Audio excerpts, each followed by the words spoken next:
Magandang umaga po sa ating lahat. Ako po ba'y naririnig ninyo? Tunay nga na ang walang kaalaman o ang kakulangan sa kaalaman ay isang mapanganib na landasin ng isang mananampalataya. Ngunit, ang meron din namang kaalaman kapag hindi nagamit ng tama ay sadya ring mapanganib sa isang mananampalataya. Natunghayan natin sa ating huling pag-aaral from chapter 8 to chapter 10 na ang ating kalayaan bilang mananampalataya kapag hindi po natin ito ginawa ng ayon sa pag-ibig, ito po ay wala ring saysay. Kaya naman, natunghayan natin na sa lahat ng ating gagawin, dapat ito'y nakatungtong sa pag-ibig. Ito po ang bunsod at kabuuan ng ating pag-aaral sa chapter 8 hanggang chapter 10. Ngayon naman, tayo ko'y magsisimula sa chapter 11, verses 2, ang start hanggang 16. At gusto ko lang tingnan po nating mabuti na ang chapter 11 hanggang 14 ay nagsasaad ng mga bagay, iba't ibang bagay, tungkol sa pagsamba ng iglesia. Kaya naman marami po tayong mga controversial passage na dadaanan sa mga susunod na linggo. In chapter 11 to 14, we will discuss different controversial topics like head covering, na pag-aaralan po natin ngayon, the Lord's table, spiritual gifts, tongues, and prophecy. Mga bagay na nagbubunsod ng maraming confusion sa mga Kristiyano sa panahon natin ngayon. Napakaraming mga interpretasyon sa mga passages na ito na sa biyaya ng karunungan mula sa Diyos at sa Kanyang mga salita ay maunawaan po natin sa ating pag-aaral. Nais ko lamang pong basahin sa sawikang Tagalog ang passage na ating pag-aaralan ngayon mula sa talata 2 hanggang talata 16. At itong sinasabi ng salita ng Diyos. Ipinagmamalaki ko kayo dahil naaalala ninyo ako at sinusunod ninyo ang mga tinuturo ko sa inyo. Ngunit nais kong maunawaan ninyo na si Kristo ang nakakasakop sa bawat lalaki. Ang lalaki ang nakakasakop sa kanyang asawa at ang Diyos naman ang nakakasakop kay Kristo. Ang lalaking nananalangin o nagpapahayag na mensaheng mula sa Diyos nang may takip ang ulo, ay nagdudulot ng kahihiyan sa nakakasakop sa kanya. Ang babae namang nananalangin o nagpapahayag na mensaheng mula sa Diyos nang walang belo, ay nagdudulot ng kahihiyan sa nakakasakop sa kanya. Para na rin siyang babaeng ahit ang ulo. Kung ayaw magbelo ng isang babae, magpaahit na siya ng buhok. Yamang kahiya-hiya sa babae ang magpaahit o magpagupit ng buhok, dapat siyang magbelo. Hindi dapat magbelo ang lalaki dahil siya ay larawan at karangalan ng Diyos. Ngunit ang babae ay karangalan ng lalaki, sapagkat hindi mula sa babae ang lalaki kung hindi ang babae ay nagmula sa lalaki. At hindi rin nilalang ng lalaki para sa babae. Nilalang ang lalaki para sa babae, kung hindi ang babae ay nilalang para sa lalaki. Alang-alang sa mga anghel, dapat magbelo ang babae bilang tanda na siya'y nasasakop ng kanyang asawa. Gayunman, sa paningin ng Panginoon ay kailangan ng babae ang lalaki at kailangan din naman ng lalaki ang babae. Kung nagmula man sa lalaki ang babae, ang lalaki naman ay isinisilang ng babae at mula sa Diyos ang lahat. Kaya kayo na ang humatol. Angkop ba sa isang babae ang makitang manalangin ng walang takip sa ulo? Hindi ba't kalikasan na rin ang nagtuturo sa inyo na kahiya-hiya sa isang lalaki ang magpahaba ng buhok? Ngunit karangalan naman ito ng babae, sapagkat ibinigay sa kanya ang buhok bilang pantakip ng kanyang ulo. Ngunit kung may gusto pang makipagtalo tungkol dito, wala akong masasabi kung hindi ito. Sa pagsamba, wala kaming ganoong kaugalian, gayon din ang mga iglesia ng Diyos. Ang salita ng Diyos para sa mga anak ng Diyos, tayo saglit manalangin. Ang pagpapala po Diyos ay patuloy na maranasan ng iyong iglesia. Kami patuloy nagpapakumbaba sa inyong harapan. Tulungan mo po kami, buksan mo ang aming puso, pandinig at ang aming mata, na makita po namin ang katotohanan ng iyong mga salita sa bawat salitang iyahayag nito. Tulungan mo kami, O Diyos, sapagkat kung wala ang iyong paggabay, wala rin pong pagpapalang magiging katanggap-tanggap sa amin. Kayo po, Diyos, ang patuloy na mangusap sa pangalan ng aming Panginoong Hesus. Amen at Amen. Ang talatang ating pag-aaralan sa umagang ito ay sadyang kontrobersyal. Marami po ang debate na kinos o ginawa ang passage na ito. Sapagkat hanggang ngayon, ito po ay nagdadala ng maraming confusion sa mga mananampalataya. Kung inyong mapapansin, marami sa atin ang lumaki sa Iglesyang Katoliko Romano. Tama po ba? Nung tinignan ko ang picture ng nanay ko, tatay ko, nung sila'y kinasal, nakita ko lahat ng taong nakapaligid sa kanila, pati ang nanay ko, nakabelo. Alam niyo po ba yung belo? Hindi po si Vicky Belo, ha? Kung hindi yung belo na pantakip sa ulo. Ano po? At nung araw, ewan ko kung ilan sa inyo marahil, yung nasa mga 50 pataas na mga isinasama ng inyong mga nanay na magsimba, alam nyo, nung araw, lahat sila nakabelo. Tama po ba? Pagkapag pumunta ka sa simbahan, lahat sila ay nakakover ang buhok, ang ulo. Hindi ko alam kung ano ang rason, kung bakit.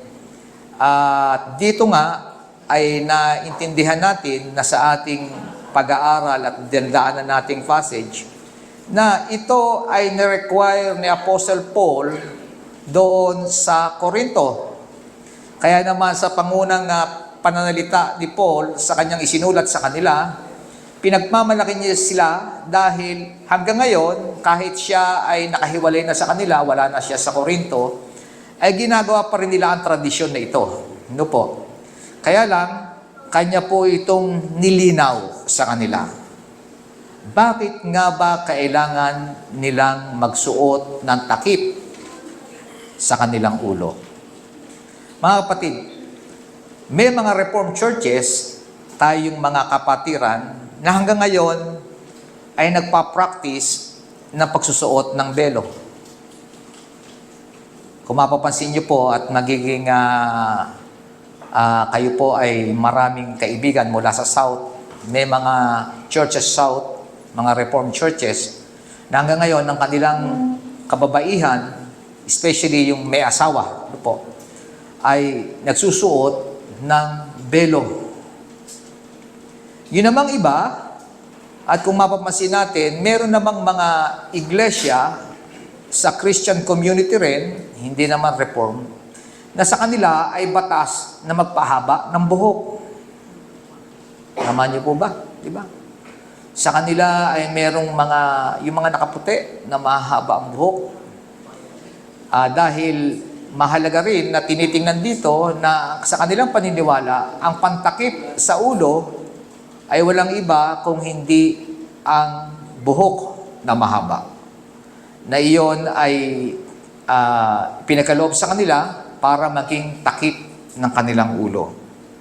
Kaya naman, marami ang naguguluhan. Paano ba natin susundin ang mga iniuutos na ito sa salita ng Diyos. Mga kapatid, ang head covering ay isang uri ng dress code. Ito ay dress code na pinagawa ni Apostle Paul sa iglesia ng Corinto. Kailangan ang mga babae, especially ang mga may asawa, kailangan nakabelo. Ito ay tumutukoy, according to Paul, patungkol sa authority ng babae at lalaki doon sa loob ng iglesia. Sa atin ngayon, ang dress code, hindi sa atin issue ang belo. Pero sa atin kasi, noong panahon na yon, bakit wala silang dress code na tungkol sa mga damit na maiksi at bakit belo ang pinag-usapan? Of course, noong araw, noong panahon ng unang century na iglesia, hindi naman issue yung maiiksing damit, hindi po ba? Hindi naman issue yung labas ang cleavage, hindi naman issue yung nakalabas ang likod, di ba? Lahat ng kanilang mga damit, balot na balot sila. At kung makikita niyo yung mga Arabong kababaihan, may takip pa ang kanilang mga mukha. Sobra naman yun. Po. Wala naman sinabi si Paul na takpan ng mukha. Pero dito ay nakita natin sa Eastern culture na napakahalaga sa kanila ang pagsusuot ng belo. At mismong si Apostle Paul nga ay pinatupad ang pagsusuot ng belo sa kanyang kongregasyon, sa kongregasyon ng Corinto. At ito po ay nagkaroon din ng maraming confusion doon sa mga nagsasabing meron silang mga special knowledge, di ba? Alam natin na ang letter na ito ni Apostle Paul sa mga taga-Corinto ay ang kanyang tugon sa napakaraming topic na isinulat ng mga taga-Corinto sa kanya. Ito'y sinasagot niya isa-isa. At ngayon nga ay tungkol dito sa pagsusuot ng takip sa ulo during worship. Mga kapatid, ang pinagsusuot dito, sabi ko nga kanina, ay mga babaeng may asawa. So, sino ba may mga asawa? Sila yung mga nakabelo. Yung hiwalay sa asawa, ewan ko. Kung pinagsusuot ng belo. At yung dalaga, ewan ko din. Hindi naman sinabi magsuot ng belo ang mga dalaga. So, maaari, makikita natin sa kanila kung sino nga ang may asawa at kung sino ang wala. Sapagkat most of ng mga commentators at mga theologians, sinasabi nila, o mga Bible scholars, sinasabi nila na ang dahilan kung bakit ibinaba ang ganitong usapin dahil sa Corinto na alam natin na marami rito ang mga mananampalatayang naging prostitute. Of course, kapag prostitute, walang asawa yan. No po?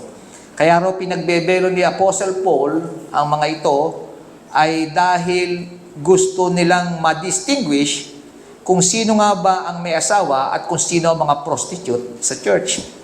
So, yun yung kanilang pantunan. Pero napakahirap namang sabihin na sundan natin yung kanilang panuntunan na hindi naman sinasabi mismo na salita ng Diyos.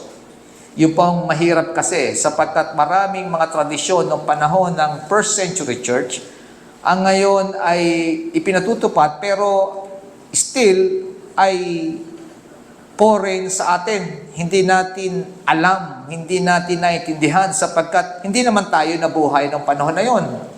Kaya naman, umaasa lamang tayo sa ilang mga nasulat patungkol sa mga talatang ating binasa. At kung aking ang mapapansin, habang binabasa ko yung mga talata, nakakunot lahat ang inyong noo.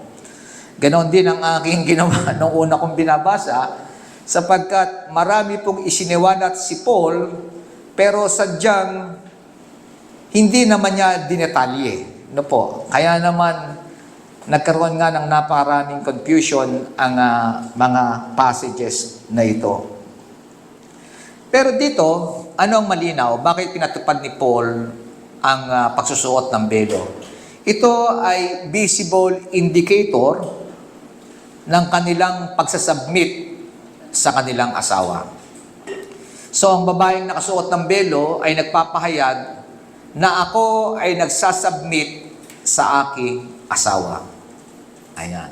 Kaya hindi sa lalaki. Kung ang lalaki ang pagsusutin ng belo, at of course, Andres Desaya, ano po, siya ang nasasabit sa kanyang asawa. Pero dito ay nililinaw ni Paul, bakit merong head covering? Ito ay indikasyon na siya ay isang Kristiyano na nagpapasakop sa kanyang asawa. Ito pong pagsusuot ng head covering ay pagpapahayag ng kanyang submission, hindi lamang sa kanyang tahanan, kung hindi sa loob mismo ng kanyang iglesia.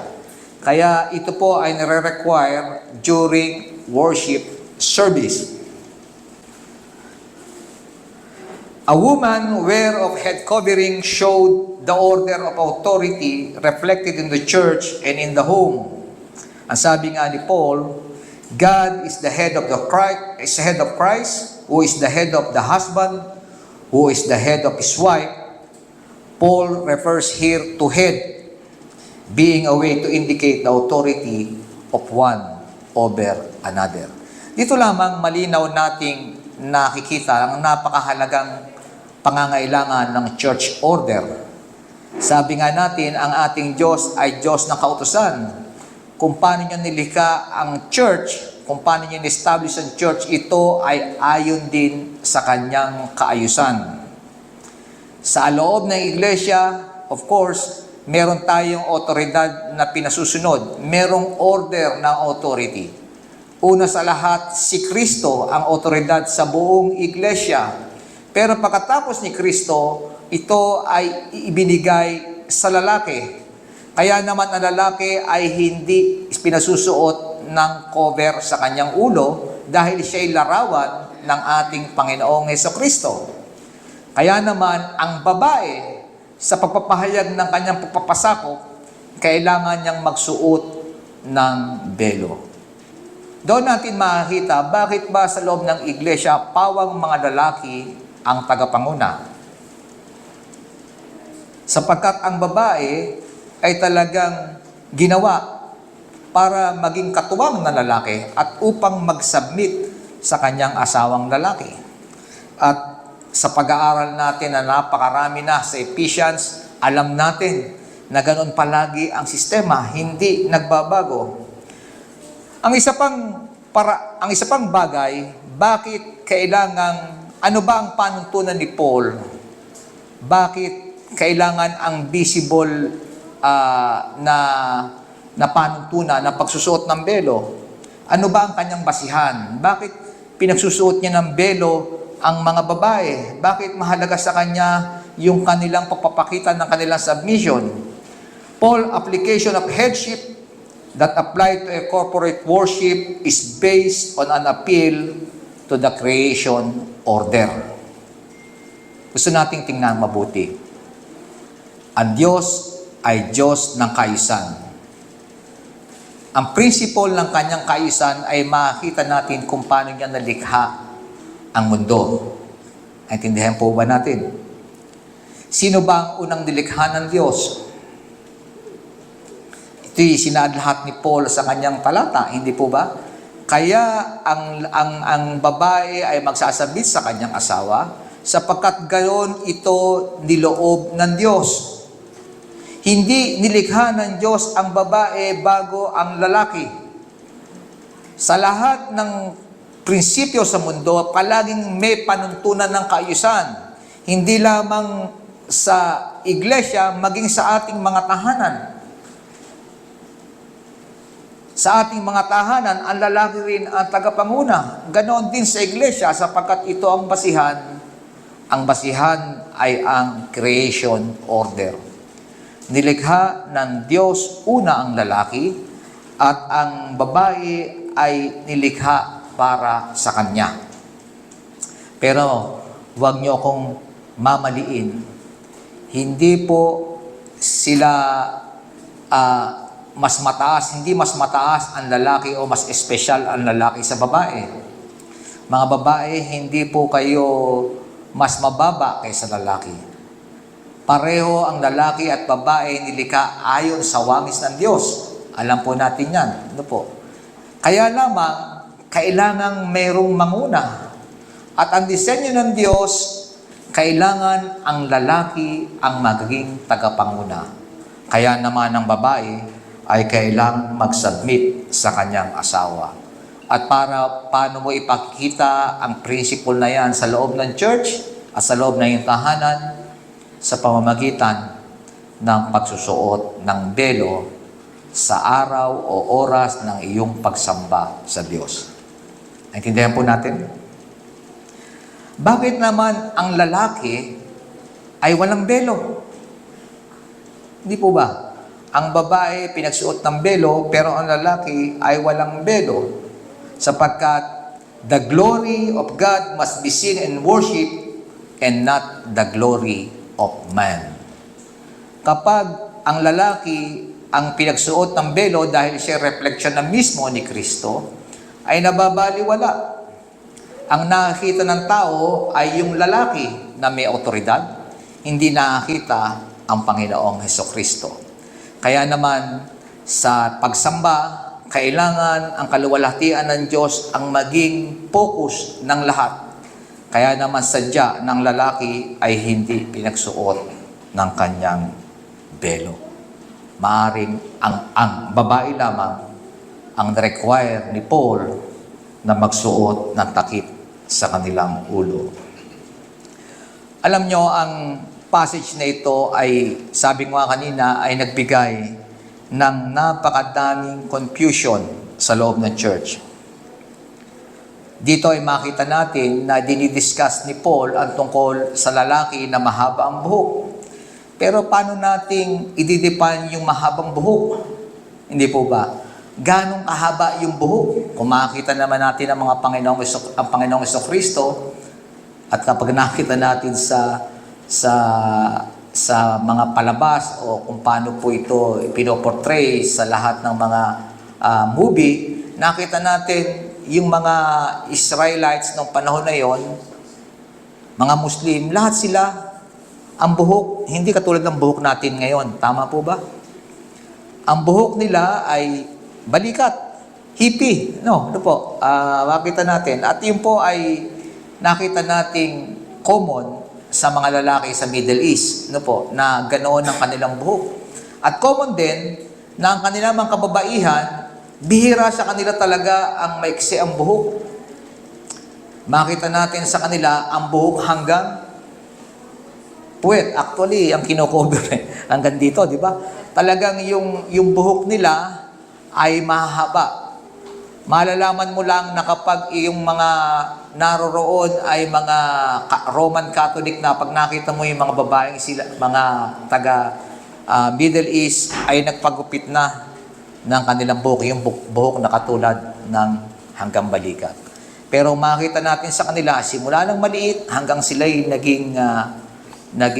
tumanda, ang buhok nila ay iniingatan nila na mahaba. Kaya kung i-compare natin, ano ba yung sinasabi ni Paul na mahabang buhok sa lalaki? Of course, ang panuntunan ay ang buhok ng babae. Ang buhok ng lalaki kailangan mas maikli kaysa sa buhok. Ang buhok ng lalaki ay kailangan mas maikli sa buhok ng babae. So, maunawaan natin kung paano natin uunawain ang mga bagay na ito. Sa Middle East, ganoon ang buhok. Sa atin ngayon, katulad sa Pilipinas, hindi na uso sa lalaki ang ganoong buhok. May mga buhok, merong ayaw magbuhok. Tama po ba? Di ba? Ngayon Ngayon, yung magpakalbo, passion na yun ngayon, di ba? Pati nga babae, papakalbo ngayon eh. Di ba? Ito ay isang pamamaraan ng pagpapahayag ng kanyang sarili. At sa atin ngayon, naugalian na natin na ang ating buhok ay buhok, sabi ng gupit binata. Sabi. Sa mga Pilipino, sa atin uso yung gupit binata. Wala sa atin yung mahaba buhok, bihirang-bihira. Kaya pag nakakita tayo ng lalaki na mahaba ang buhok, wow! Sabi natin, wow, si Jesus Christ. Di ba palaging ganoon na palagi natin sinasabi? Biro lang po, pero palaging ganoon kasi doon natin nakakita yung buhok ng lalaki na hanggang balikat. Pero sa atin lahat, karamihan sa ating buhok ay katulad ng buhok. Ayan, buhok namin yun ang lahat na nakita nyo. Labas lahat ang tenga. Di ba? Ito yung ating buhok sa ating lugar. No po? Kaya kung titingnan natin, tama ba na magpahaba ng buhok ang lalaki? O ano bang sinasabing gupit ng lalaki na meron ang mga noong panahon na yon at ngayon? So, yan po ay isang malaking katanungan na nagbibigay ng confusion sa atin. Ngunit, mga kapatid, hindi porkit na tayo nalalabuan doon sa mga bagay na inihahayag na salita ng Diyos o nalilito, hindi po magiging hadlang ito para wag nating sundin ang sinasabi na salita ng Diyos. Kailangan po nating aralin. Kaya nga po nandiyan, tinitingnan natin kung paano natin maaaral ang text na ang pinaka-safe upang sa ganoon ay makasunod tayo sa ating Diyos o sa salita ng Diyos. At hindi po natin i-twist yung sinasabi ng Scripture. Kasi napakahirap po niya, no po? Kapag sinabi nga natin, kailangan gayahin natin si Paul. Lahat kayo, kailangan ang babae magsuot ng belo. Di ba? Isipin nyo, hindi ko ma-imagine. Titingnan natin dito, mga babae, nakabelo lahat. Ano po? Yung iba na ayaw magbelo, mapipilitan sila magbelo dahil yun ang ginawa natin sa kaunawaan na yun ang pinag-uutos na salita ng Diyos. Pero yun nga ba ang sinasabi na salita ng Diyos? So, tingnan po natin mabuti.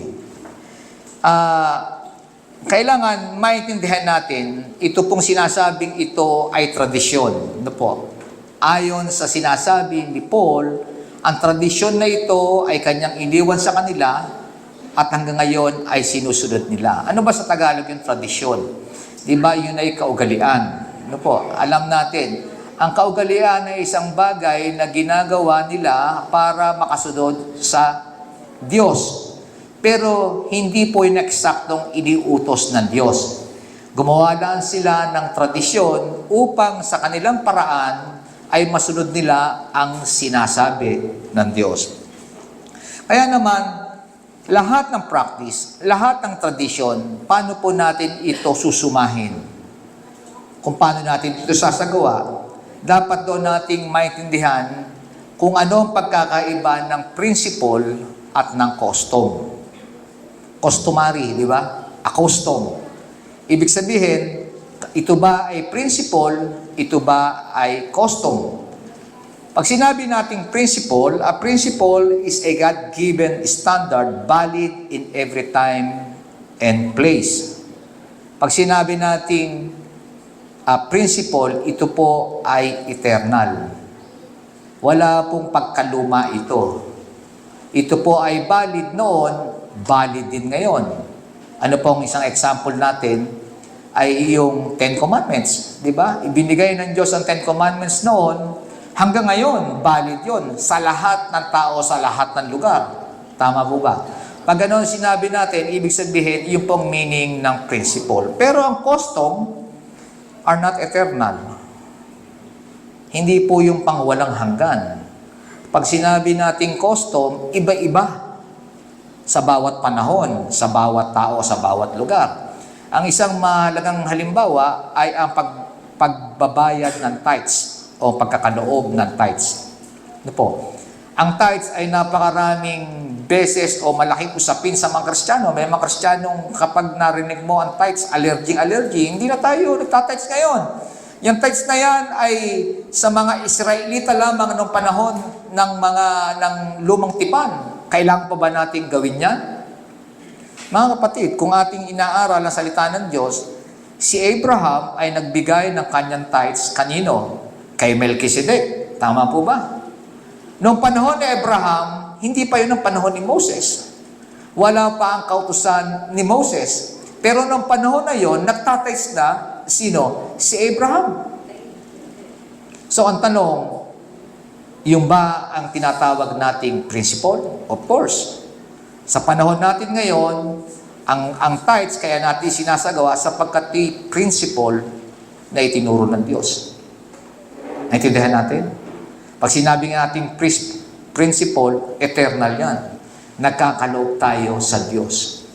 Pangalan niya nga lang tithes, pero dapat nating magkaloob sa Diyos. Sapagkat yung giving ay principle. Pero paano naman kapag custom?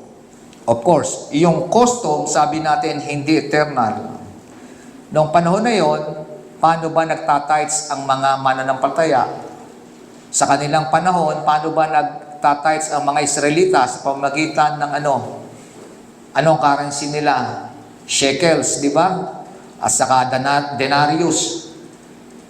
Sa Pilipinas, wala naman tayong ganong currency. Pagdating dito sa lugar, nagtatites tayo sa pamamagitan ng peso, di ba? Sa Amerika, nagtatites sila sa pamamagitan ng US dollar, di ba? Depende sa currency na meron sila. So, nagiging custom sa iba't ibang panahon. So, paano ba natin titingnan mabuti? Ay, napakahirap, po. Paano mo titingnan ang bagay-bagay? Kapag meron mga practices na hindi po natin masyadong maintindihan, nakukonfuse tayo, paano ba natin titingnan? Pinag-aralan na natin, ito ba ay principle? Ito ba ay custom? Kapag ini-apply natin pareho yung dalawa, at mali pa rin at naguguluhan pa rin tayo, the best way is manatili tayo doon sa tinatawag nating principle. So, hindi natin dapat ipatupad kung ang belo bang yan ay dapat ipatupad sa mga mananampalataya ngayon. Pero kung ating pakikinggan si R.C. Sproul, sabi niya, sa kanya lang panuntunan. Hindi tayo nakatira noong 1st century. Hindi natin nakita kung paano talaga sila nagpa-practice. Hindi naman lahat sinabi ni Paul. Pero malinaw ang sinasabi ni Apostle Paul na ang pagsusuot ng belo ay kanyang ipinatupad because of the creation order. May malinaw na basihan sa Biblia. Meron tinatawag na creation order kung paano dapat mag-submit ang babae sa lalaki. So, napakahirap magbigay ng mga panuntunan kung hindi naman walang basihan. Pero si Paul ay malinaw yung kanyang basihan na kailangan ipatupad ang mga bagay nito sa inyo dahil tayo ay sumusunod kung paano ang gustong kaayusan ng Diyos sa pagsamba. Well, sa ating lahat ngayon, paano natin ito isasagawa?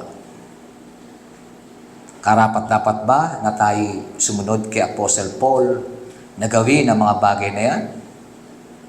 Magsuot ng belo ang mga babae? Maraming Christian Reformed Church na ginagawa ang mga bagay na yan. At kung si R.C. ang tatangin natin, ang theologian na si R.C. Sproul, sabi niya, wag nating bigyan natin ng halaga kung ano ang sinasabi ni Paul mismo sa kanyang salita. Huwag tayo magbigay ng panukala na hindi naman sinabi ng Biblia, pero malinaw na sinasabi ni Apostol Pablo na ang panuntunan niyan na kaya niya pinapagawa sa kanila ay dahil ginto ang gustong kaayusan ng Diyos sa kanyang bayan, sa kanyang iglesia, sa kanilang pagsamba. Well, hanggang ngayon ay hindi malinaw sa ating lahat. Pero ganoon pa man, we exercise the liberty of our conscience. Kaya nga sa loob ng iglesia, naririyan ng mga tagapanguna na binigyan ng Diyos ng wisdom para ipatupad ang mga bagay. So we have the liberty of our conscience. May kalayaan tayo magpatupad ng anumang bagay na ating ipatupad. Hindi kasi po maganda na bibigyan natin ng diin ang isang bagay nang hindi naman malinaw at magbabain sa konsensya ng bawat isa sa atin. Tama po ba? Isa pong magandang halimbawa niyan, bago po magwakas, isang magandang halimbawa niyan nung ako'y napadestino sa Bacau sa unang pagkakataon na ipinatutupad, ayan si Ate Tess ang makapagsasabi, na gusto nila merong dawn watch tuwing umaga. Palaging may dawn watch. Ang usapin ay principle, of course. Tinuruan tayo ng Diyos at sinasabi sa Diyos na ang kanyang iglesia dapat palaging sama-samang nananalangin. Ang tanong, paano pamamaraan? At ano ang paraan na gagawin ng pananalangin? So, meron tayong araw ng pananalangin na ginagawa natin every Wednesday. Yon ang araw ng pananalangin. Pero gusto pa nilang dagdagan muli ng isa pa sapagkat nakaugalian na rin sa Bacau ang pagdadating ng umaga, madaling araw, ay manalangin na sama-sama. Darating siya Tites, may dalang pandesal yan. Doon na tayo magbe-breakfast, lahat. Ngayon, yan po ay naging usapin sa konsilyo noong kanilang ipinahayag. Ang sabi ko, ang ating Wednesday prayer meeting, marami ang hindi nakakadalo.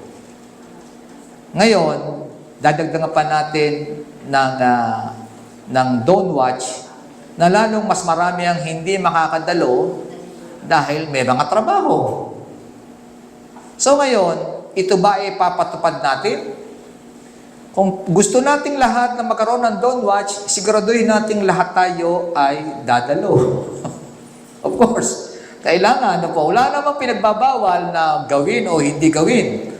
Sinasabi lang na natin, gusto nyo magkaroon ng Dawn Watch, kailangan lahat tayo a-attend. Pero since na yung iba ay hindi makaka-attend, at pagka hindi sila naka-attend, ay makukonsensya sila dahil hindi sila nakakasama sa pananalangin. Ito po yung maling paraan. Hindi natin pwedeng i-bind ang conscience ng iba. Paano kung hindi talaga siya makaka-attend? Ano ngayon na magiging damdamin niya? Ano po? Ibig sabihin ba nakakasala siya sa Diyos dahil may gawain na hindi siya naka-attend? So, ganoon na magiging pakiramdam niya. Na siya ngayon, kapag siya'y na-attend, hindi ka kasi naka-attend eh. Ano po? Medyo mapagwiwigaan siya ng mga masisipag umattend. So, na hindi nagiging sanhi ng dibisyon sa loob ng iglesia. Merong yung mga sinasabing matataas ang espiritualidad na laging available sa mga gawain, kahit madaling araw po pwede, kahit alas 2 po pwede, ng madaling araw po pwede, kahit nasa tahanan anytime, pwede mong tawagin, uubra sa kanila. Pero paano yung hindi? Kaya napakahalaga na naiintindihan natin kung lahat ang mga bawat tradisyon kung paano natin ipapatupad. Sa case nga ng ating pag-aaral sa umagang ito, ang belo ba ay kinakailangan sa panahon natin ngayon? Hindi ko po masasagot sa inyo yan. Malinaw na sinasabi ng salita ng Diyos, ang head covering ay pagpapahayag ng headship sa loob ng church. Wala pong masama. Pero, hindi naman nangangahulugan na kung hindi natin ipapatupad, ito ay kasalanan para sa atin. Naintindihan po natin? Sapagkat wala naman pong inutos ang Diyos tungkol doon. So, mahalaga na naunawaan po natin ang mga bagay na ito. Kaya kapag may mga bagong ipapapatupad sa loob ng church ang ating mga elder at ang ating pastor, malaya po tayong makinig, malaya po tayong magtanong, ano po ang basihan, at yan po ay gagawin ding basihan ng mga nagpapatupad. Tayo po'y manalangin. Salamat po, Panginoon, sa aming narinig na katotohanan ng iyong mga salita. Tunay nga po, Panginoon, na kami kulang sa kaalaman upang tingnan ang mga bagay ayon sa iyong mga salita. Pero ang layunin po namin, Panginoon, ay makasunod sa inyo. At yun po ay sapat para makita mo po kami na nagtatapat sa inyo. Bagamat hindi po perpekto ang aming pagsunod, aming Diyos, alam po namin, Panginoon, na ang mga bagay na ito'y ipinapagkaloob mo po sa amin upang kami patnubayan mo sa lahat ng bagay. Aming Panginoon, patuloy po na kailangan po namin kayo at ang inyong patnubay sa aming lahat. Alam po namin, Panginoon, na napakahalaga sa inyo ang aming pagsamba. Alam po namin, Panginoon, na napakahalaga na uunawaan po namin ang lahat ng ito. Patuloy mo po kaming tulungan mabuhay bilang isang iglesia na nagkakaisa. Bigyan mo po kami ng karunungang pare-pareho upang ang lahat ng bagay na iahagi ng salita ay lubos po naming masunod na hindi po nagkakaroon ng context sa aming mga conscience. Salamat po, O Diyos, sa katotohanan ito. Sa pangalan po ng aming Panginoong Hesus. Amen at amen.